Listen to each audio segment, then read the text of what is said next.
Osho, known at the time as Bhagwan Rajneesh, was arrested in North Carolina while traveling in a private plane.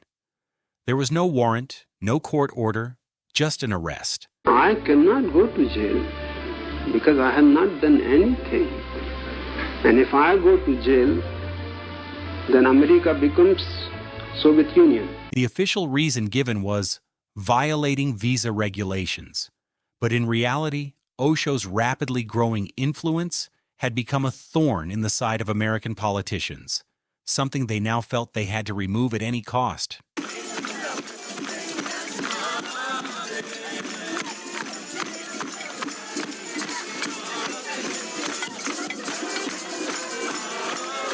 And so began Osho's 12-day ordeal, a journey that would change his life forever.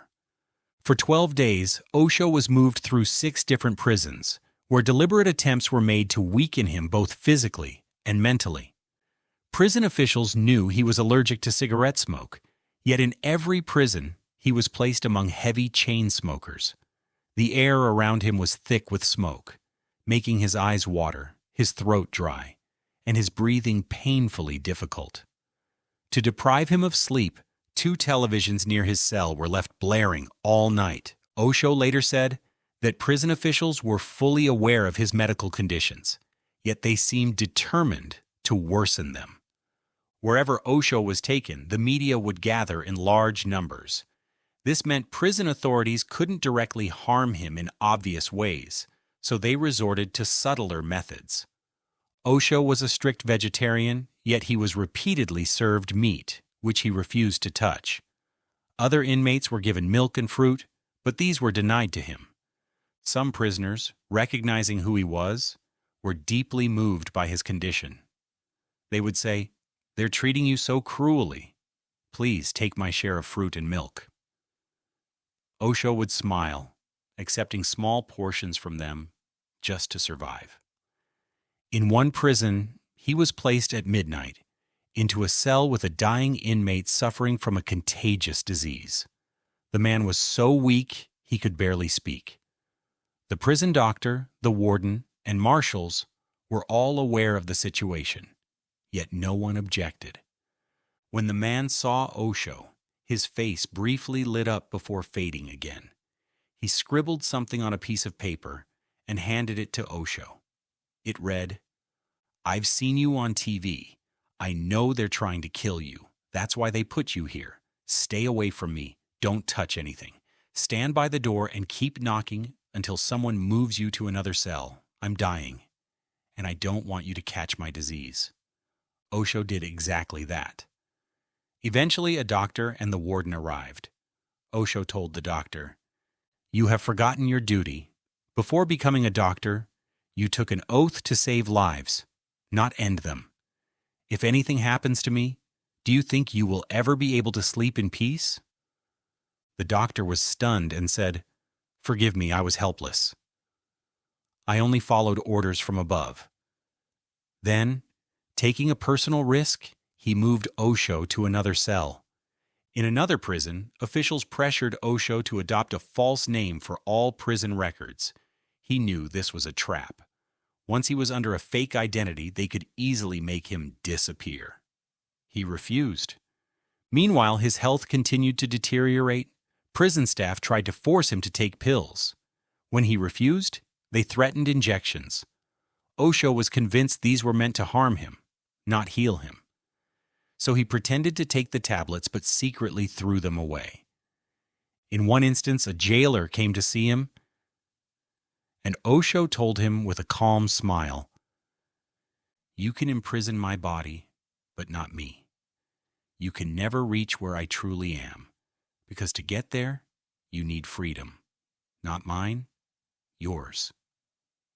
Even inside prison, an interview with Osho was recorded.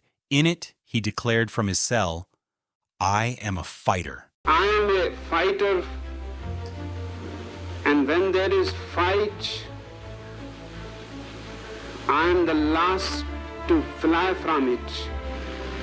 I am going to fight for American Constitution against American politicians. I cannot go to jail because I have not done anything.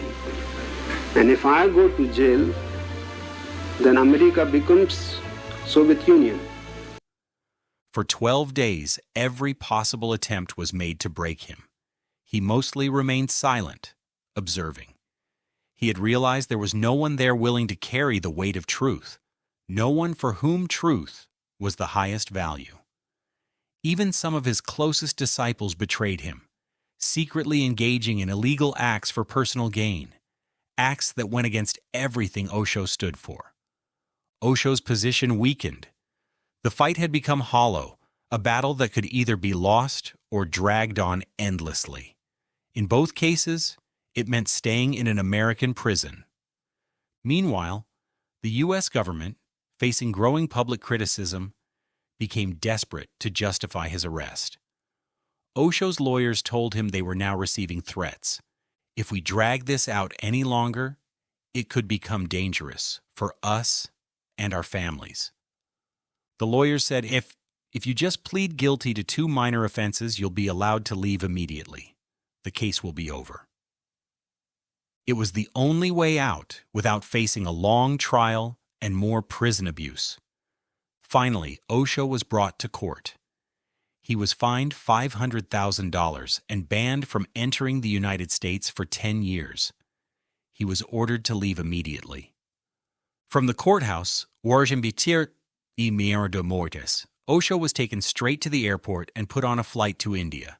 Back in Pune, he resumed giving discourses. He often recalled those prison days, saying, "In those 12 days, I learned a great deal about America. Its democracy is only a facade, hollow from within.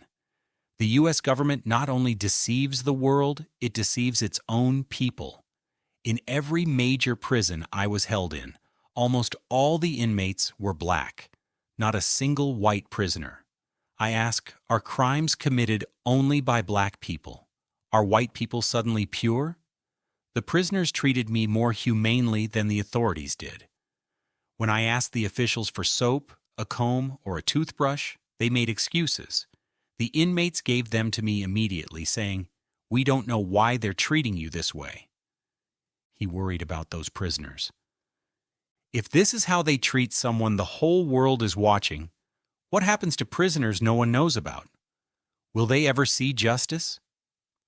After his release, Osho's health declined. His immunity weakened, his hair began to fall, and his body became frail. The symptoms pointed clearly to slow poisoning.